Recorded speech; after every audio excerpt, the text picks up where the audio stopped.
Hello guys, welcome once again to my YouTube channel. और आज हम लोग वाई वी स्लीप सीरीज का जो है लास्ट वीडियो है वो डिस्कस करेंगे। तो इसके पहले जो दो वीडियोस है उसमें मैंने आपको बताया था, जो फर्स्ट वीडियो उसमें मैंने आपको बताया था कि वाई वी स्लीप, हम लोग क्यों सोते हैं, बेसिकली उसका पर्पस क्या होता है और कैसे मेलाटोनिन जो है वो हम लोग का स्लीप मैसेंजर का काम करता है। सेकेंड वीडियो में मैंने आपको बताया था कि नींद में हम लोग के कौन कौन से फेजेस होते हैं, जैसे एनआरईएम में कितने स्टेजेस होते हैं, आरईएम स्लीप में क्या होता है। बेसिकली आरईएम स्लीप में हम ड्रीम्स देखते हैं, एनआरईएम स्लीप हम लोग का डीप स्लीप होता है, उसमें हम लोग का मेमोरीज रिस्टोर होता है। तो आज हम लोग स्लीप से रिलेटेड कुछ इंटरेस्टिंग फैक्ट्स को जानेंगे। तो आइए इस वीडियो में उस बारे में जानते हैं। देखिए, अब हम लोग को जैसा पता है कि जो एक एडल्ट ह्यूमन होता है वो 7 to 8 आवर्स ऑफ स्लीप लेता है on an average each day. कोई ज्यादा भी सोता है, कोई कम भी सोता है, लेकिन ऑन एन एवरेज में बता रहा हूँ 7 to 8 आवर्स ऑफ स्लीप। वैसे ही अगर मैं एनिमल्स की बात करूं तो जैसे जो टाइगर होता है वो 15 to 16 आवर्स होते हैं, टाइगर या लायन। Lion 15 to 16 hours. वही अगर हम एलिफेंट की बात करें तो उन्हें सिर्फ 4 आवर्स ऑफ नींद चाहिए।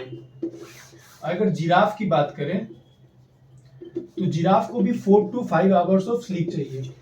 तो अभी ह्यूमंस को, मतलब ह्यूमन से एनिमल्स को कंपेयर नहीं करते।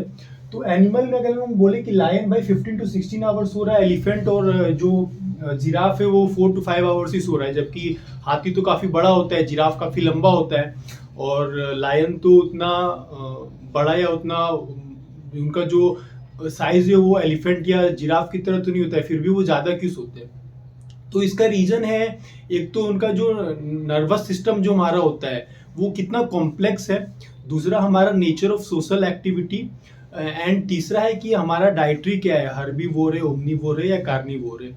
और भी कुछ फैक्टर्स होते हैं, लेकिन ये जो है ये हम मेन फैक्टर्स इसके बेसिस पे हम बता सकते हैं कि आप किसी को स्पेसिफाई कर सकते हैं कि उसका कितनी देर वो सोएगा based on their nervous system complexity. ये आपको क्यों बता रहा हूँ, ये मैं इसीलिए बता रहा हूँ क्योंकि इसकी पहली वीडियो में मैंने आपको बताया था कि हमारे जो स्लीप है उसमें मेनली दो फेज होते हैं, एनआरईएम और आरईएम। एनआरईएम में भी काफी सारे स्टेजेस होते हैं, लेकिन एनआरईएम और REM, NREM is associated with memory restoration, and REM जो है वो हमारा इवोल्यूशन या इनोवेशन से लिंक्ड है, and in that REM sleep we dream. तो अगर आप ह्यूमंस को देखेंगे तो ह्यूमंस जो है, adult humans on an average 20% जो उनका स्लीप होता है वो आरईएम स्लीप होता है। जबकि एनिमल्स को ऑन एन एवरेज अगर आप सबको लेंगे, जैसे आप फिश को लेंगे या बर्ड्स को लेंगे या मैमल्स को लेंगे, किसी को भी लेंगे, तो ऑन एन एवरेज उनका 9% आरईएम होता है। तो इसीलिए आप बता सकते हैं कि मतलब ये तो एक फर्स्ट रीजन है जिसकी वजह से आप बता सकते हैं कि आरईएम स्लीप, मतलब जो हम ड्रीम है, basically it is link to evolution. और दूसरा रीजन इसका एक और भी है कि जो ह्यूमंस होते हैं वो अपने शेल्टर में, प्रॉपर अपने घर के अंदर सोते हैं, प्रॉपर अपने बेड में। लेकिन जो एनिमल्स होते हैं वो उनका मतलब ऐसा कुछ फिक्स नहीं होता है, मतलब उनको हमेशा डर लगा रहता है। जैसे मान लीजिए कि अगर कोई एक हिरन है, वो सो रहा है तो उसे डर लग रहेगा कि भाई कहीं लायन आके उसे खा ना जाए, या इसी टाइप से जो उनका फूड चेन होता है। तो इसीलिए वो क्या है, वो प्रॉपर आरईएम स्लीप नहीं ले सकती, क्योंकि आरईएम स्लीप में मैंने आपको बताया था कि हमारा मसल टेंशन जीरो हो जाता है। तो उनका भी, जो एनिमल्स में भी आरईएम स्लीप होता है, तो उनका भी मसल टेंशन जीरो हो जाता है, मतलब they will not be able to move during their REM sleep. इसीलिए वो अपना आरईएम स्लीप है वो बहुत कम अमाउंट में लेते हैं। अगर आप फिश में देखेंगे तो फिश में भी आरईएम स्लीप होता है, लेकिन वो कुछ सेकंड्स के लिए होता है, क्योंकि वो तो कंटिन्यूअस, उनको तो फ्लोट करना है समुद्र के अंदर। अब वो आरईएम स्लीप अगर लेंगे तो उनका तो मतलब कि बॉडी अगर टेंशन जीरो हो जाएगा तब तो वो डूब जाएंगे समुद्र के अंदर। लेकिन उनका भी आरईएम स्लीप होता है, लेकिन कुछ माइक्रो सेकेंड्स के लिए होता है।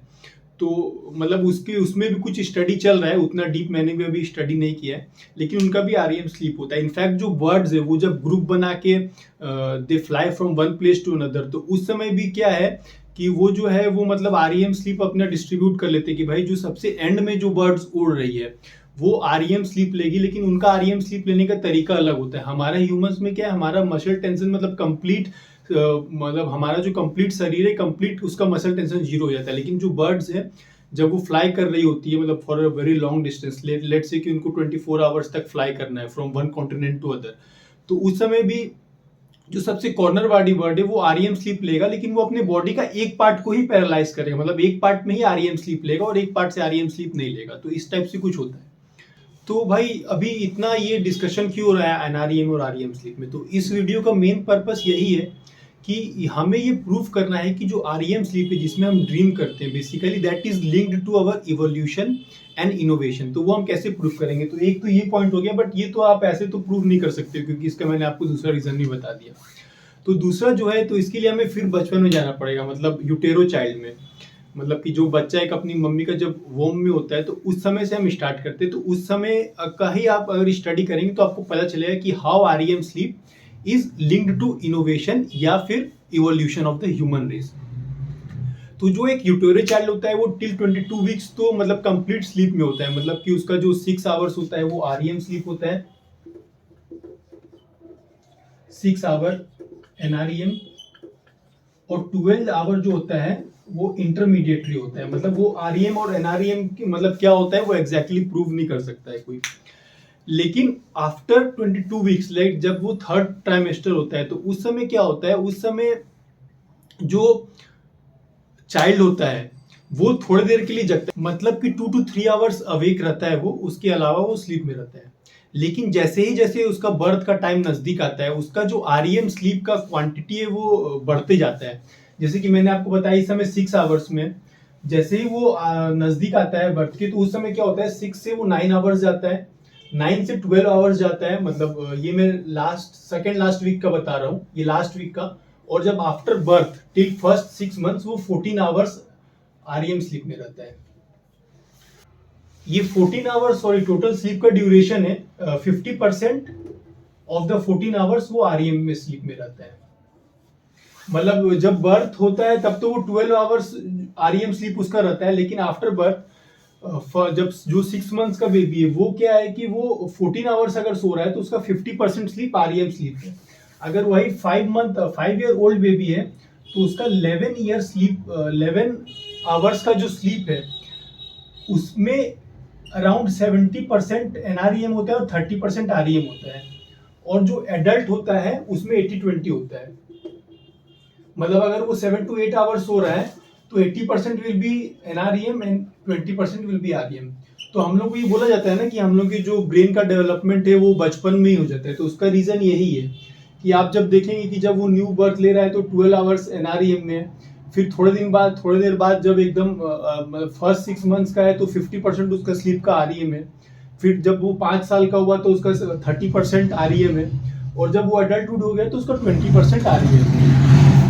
तो ये एक दूसरा फैक्टर है जिसकी वजह से हम लोग बोल सकते हैं कि REM sleep is link to development. अब साइंटिस्ट लोग इसके पीछे क्या बोलते हैं कि आरईएम स्लीप में, मैंने आपको पहले वीडियो में भी बोला था कि हमारा जो ब्रेन का इलेक्ट्रिकल वेव्स है, मतलब न्यूरल नेटवर्क्स जो है वो बहुत ज्यादा एक्टिव हो जाता है। तो साइंटिस्ट का ऐसा मानना है कि इस समय ड्यूरिंग बर्थ जो हमारा जो उस समय जब हम आरईएम स्लीप ले रहे होते हैं तो उस समय क्या होता है कि जो हमारा न्यूरल नेटवर्क है वो डेवलप हो रहा होता है। तो इसीलिए आरईएम स्लीप उस समय ज्यादा ड्यूरेशन का होता है। एक और फैक्टर है जिसकी वजह से हम बोल सकते हैं कि REM sleep is link to development. आपने देखा होगा कि बहुत सारे ऑटिस्टिक चाइल्ड होते हैं, तो उनमें ये पाया गया है कि उनका जो आरईएम स्लीप है उसमें 30 to 50% they are deficient of REM sleep. अब ये कैसे पता लगाया जाए कि वो ऑटिस्टिक है इसीलिए उसका आरईएम स्लीप डेफिशिएंट है, या उसका आरईएम स्लीप डेफिशिएंट रहा था इसीलिए वो ऑटिस्टिक हो गया था? तो इसके लिए फिर हमें मतलब हमारे रोडेंट्स के पास ही जाना पड़ेगा। तो जो रैट्स है उनको पकड़ के फिर एक्सपेरिमेंट किया गया, और उनको एक्सपेरिमेंट में जब उनको आरईएम स्लीप से डिप्राइव किया गया तो फिर ऐसा ड्यूरिंग देयर बर्थ या during initial periods of their birth, तो ऐसा निकल के आया है कि भाई जब वो उनका आरईएम स्लीप कम होता है during the initial phase of the birth, तो फिर वो ग्रेजुअली क्या होता है उनका सोशल इंटरेक्शन बहुत कम हो जाता है एंड दे बिकम ऑटिस्टिक। कुछ फैक्टर्स मैंने आपको बता दिए जिससे ये प्रूव हो सकता है कि आरईएम स्लीप इज मतलब जो है हम ड्रीम करते हैं that is link to our evolution और link to the human evolution race. अब मैंने आपको लास्ट वीडियो में बताया था कि आरईएम स्लीप में बेसिकली हमारा मसल टेंशन जीरो हो जाता है, और जो एकदम लेट एडल्टहुड होता है उसमें अगर उनका ब्रेन वेव एक्टिव, उनका ब्रेन अगर जो है उनका मसल को टेंशन को बेसिकली जीरो नहीं कर पा रहे हैं, या बेसिकली इसे हम लोग बोलते हैं पैरालिसिस। मैंने आपको बोला था कि आरईएम स्लीप में we go in paralysis state. लेकिन अगर हमारा माइंड, हमारे जो शरीर है, हमारे बॉडी को अगर पैरालाइज नहीं कर पा रहा है ड्यूरिंग आरईएम स्लीप तो क्या होता है? तो इसके कुछ इफेक्ट्स ये हो सकते हैं कि वो आरईएम स्लीप में लात चला सकता है, या आरईएम स्लीप में अपने बेड से नीचे गिर सकता है। इसका रीजन मैं आपको बताता हूँ कि जब एक, फिर आपको मतलब मैं बताया ना कि किसी भी चीज को समझना है तो हमें यूटेरो बेबी के पास ही जाना पड़ेगा। तो फिर यूटेरो बेबी के पास जाते हैं और अभी यूटेरो बेबी से समझते हैं कि आरईएम स्लीप में बेसिकली यूटेरो बेबी जो होता है उनका जो है न्यूरल नेटवर्क तो डेवलप हो गया होता है, मतलब they can have REM and NREM sleep, but उनका ब्रेन वो एक्टिव नहीं हो पाता है कि वो जो आरईएम स्लीप है उस समय अपने बॉडी को पैरालाइज कर पाए। इसीलिए जो यूटेरो बेबी है वो लात चलाता है और जो मदर को फील होता है ना कि बेबी मेरे को लात मार रहा है, तो उसका रीजन वही होता है कि आरईएम स्लीप वो देख रहा होता है बेसिकली उस समय। और आरईएम स्लीप में जो है उसका मसल टेंशन उस समय जीरो नहीं हो पाता है, क्योंकि उसका जो ब्रेन है वो सफिशिएंट इतना कैपेबल नहीं हो पाता है कि उस समय उसको मतलब अपने बॉडी को पैरालाइज कर पाए आरईएम स्लीप के समय। तो अगर लेट एडल्टहुड में भी अगर सिमिलर सिचुएशन होता है तो सेम चीज ही हो सकता है कि आरईएम स्लीप में अगर वो ड्रीम्स देख रहे हैं तो मे बी वो लात चलाए या कुछ वो ऐसा बेड से नीचे गिर जाए या कुछ ऐसा एक्टिविटी हो जाए जो कि नहीं होना चाहिए। तो इस वीडियो के लिए बस इतना ही। इसी वीडियो के साथ हमारा स्लीप साइकिल का जो है मोस्टली मैंने आपको सब कवर कर लिया है, वीडियो 1 वीडियो 2 और जो बचा है वो वीडियो 3 में। तो इस मतलब स्लीप साइकिल इसी के साथ हमारा खत्म होता है। तो अपने नेक्स्ट वीडियो में देखते हैं, मैं शायद कहीं घूमने जाऊंगा तो मैं भी अगर व्लॉगिंग करूं, या फिर मैंने आपको बताया था कि दिल्ली के पोल्यूशन के बारे में बताना है तो उसके बारे में भी फिर बताऊंगा। तो क्योंकि मेरा ऑफिस रहता है तो मैं उतना फ्रीक्वेंट वीडियो नहीं डाल पाता हूँ, तो मेरे से आप ये एक्सपेक्ट मत करिएगा कि मैं एकदम नेक्स्ट वीक बोला तो मैं नेक्स्ट वीक ही डाल दूंगा। हो सकता है मैं कोई काम आ गया, मैं बिजी हो गया तो मैं नहीं भी डाल पाऊँ। जस्ट फॉर इन्फॉर्मेशन में बता रहा हूँ। तो बस इतना ही रखते हैं इस वीडियो के लिए। अपना ध्यान रखिए। शुक्रिया।